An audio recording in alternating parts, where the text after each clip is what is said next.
السلام عليكم ورحمة الله تعالى وبركاته. نتمنى تكونوا بخير ولا خير ان شاء الله. اليوم جبت لكم رغيفة معمرين كيجيو يا سلام. ندوزو نشوفوا المقادير. عندنا 250 غرام ديال الدقيق الابيض ما يعادل الزلافة، 125 غرام ديال الفينو ولا السميده رقيقه، و 4 كاس ديال زيت المائده، ملعقه صغيره ديال السكر، ملعقه صغيره ديال خميره الحلويات، ملعقه كبيره ديال الخميره الفوريه، خميره ديال الخبز، والملح حسب الذوق. غادي ندوزو باش نعجنوا العجينه ديالنا ان شاء الله. غادي نضيفوا العناصر كامله في دقه واحده من غير الملح. غادي نضيفوا الدقيق، الفينو، السكر، الخميره الفوريه والخميره ديال الحلويات والزيت.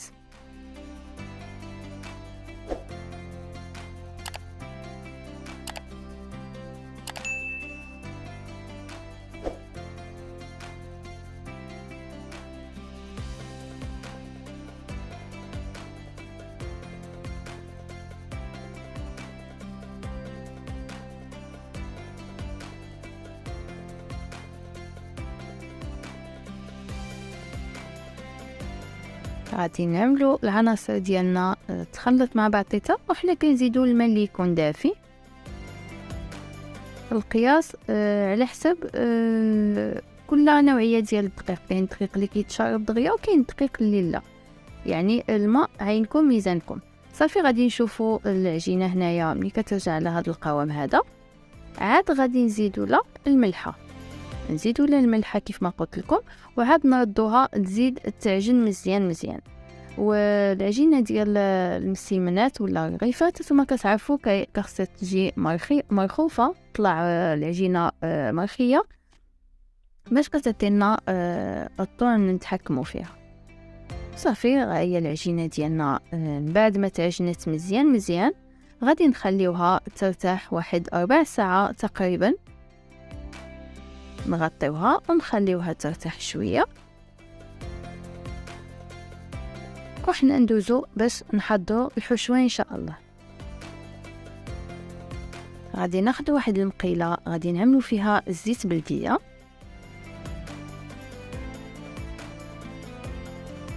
غادي نضيفوا هنايا واحد البصله اللي مشلضه صغيره كيف ما كتشوفوا. غادي نخلط البصيله مزيان نحركها ونخليها حتى تدبل مزيان. كل ما البصله طاحت مزيان وتشحرت مزيان وتعسلتنا، الحشوه كتجي بنينه، كتعطي واحد المذاق. صافي عاد غادي نزيدو الثومه بودره، سكينجبير، الحار ضروري، المملحات كيبغيو شويه ديال الحار،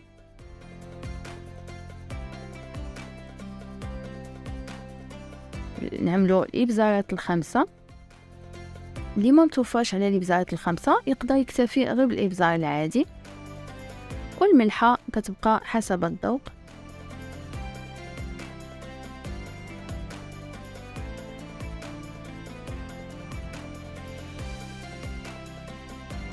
وغادي نخلط العناصر كامله مع بعضيتها مزيان باش تدخل العطريه في ديك البصيله. ونضيفوا الربيع ديالنا مزيج ما بين القزبر والمعدنوس، وصافي غادي نبقاو نحركو مزيان حتى نشمو الريحه ديال العطريه طلعت.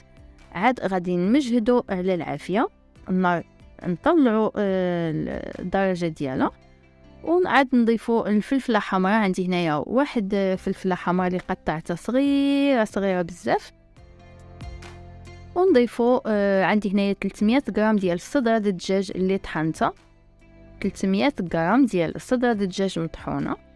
وغادي نحرك العناصر كامله على النار تكون مجهده كيف ما كنقول لكم دائما في الحشوات باش ما كتطلقش الماء ديالها.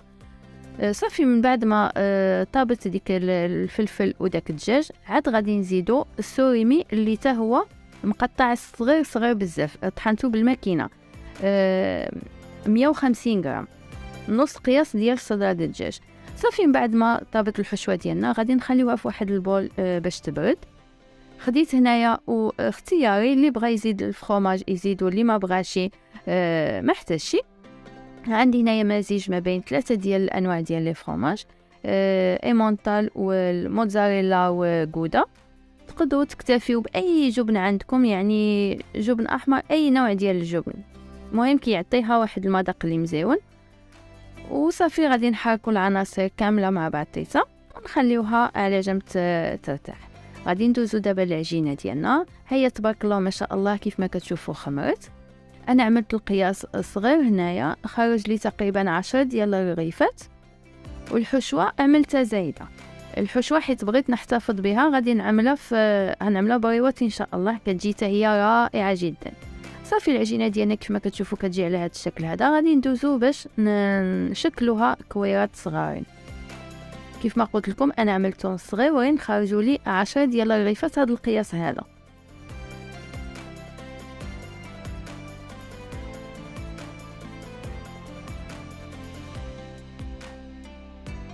كيعجبني نقطع طريف بطريف باش كنتحكم فيها. والطريقه ديال الرغايف معروفه، ديال المسمنات كلشي ما شاء الله تبارك الله كيعرف الرغيفات كيفاش كيتعدلوا. فقط كنبغي غير نشارك معكم الطريقه ديالي وصافي. غادي نخشيو الكويرات ديالنا في واحد الساشي ديال البلاستيك ونخليوها ترتاح واحد 10 دقائق وحده اخرى. صافي من بعد غادي ندوزو ناخدو واحد زليفه نعملو فيها شويه ديال الزيت وشويه ديال التحميره اختياريه، اللي بغى يعملها اللي ما بغاش فقط كتعطينا داك اللوين كيجي محمر واحد شويش.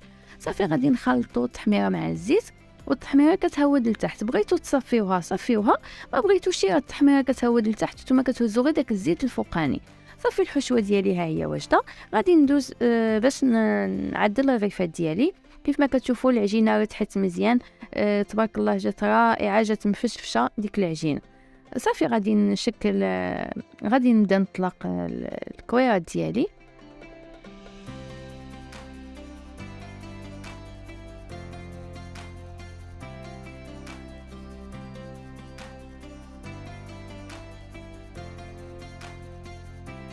ما تديوش على هاد الدائره مسكينه كيف جات. عرفتو هنايا كانت وصلت ما باقي والو الساعه ديال المغرب. فريمون داركني الحل بزاف مع التصوير، كيدي الوقت شويه. صافي غادي نعملوا الحشوه في الوسط كيف ما كتشوفوا معايا، وداك الجوانب غادي نقادهم باش يجيو مربعين شويه باش يعطيونا الشكل المزيون. صافي غادي نعدلهم بهذا الشكل هذا، وغادي ندهن لهم داك الزويته بالفلفله حمراء. وغادي نشد الرغيفات ديالي على هذا الشكل هذا، وصافي غادي نستمر بهذه الطريقه حتى نكمل الكويرات ديالي كاملين ان شاء الله.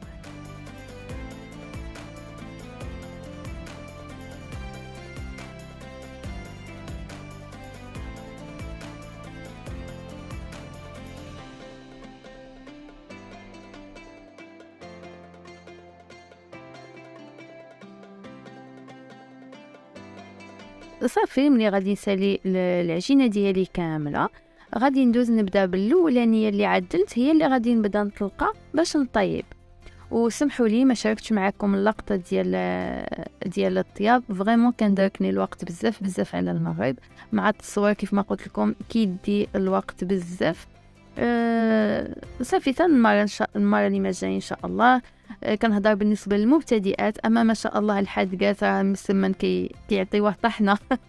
انا دابا كنبان حداكم مبتدئه. صافي غادي نجمع المسمنه ديالي بهذه الطريقه هذه. وهادو هما المسمنات ديالي، جاو رائعين، جاو مفشفشين، جاو مزيونين بزاف. الحشوه اللي فيهم تقدروا تستعملوها في لينيم ولا في البريوات، وتقدروا تطحنوها وتزيدوا معاها كيري باش كتجي معلكه شويه في عوض داك الفرماج المحكوك اللي عملنا. وصافي كانوا هادو هما الرغيفات ديالي. كنتمنى ينال الفيديو استحسان ديالكم ان شاء الله، وما تنسونيش بلايك وتعليق الى عجبكم الفيديو طبعا، وكنقول لكم تهلاو لي فاسكم والى الفيديو المقبل ان شاء الله.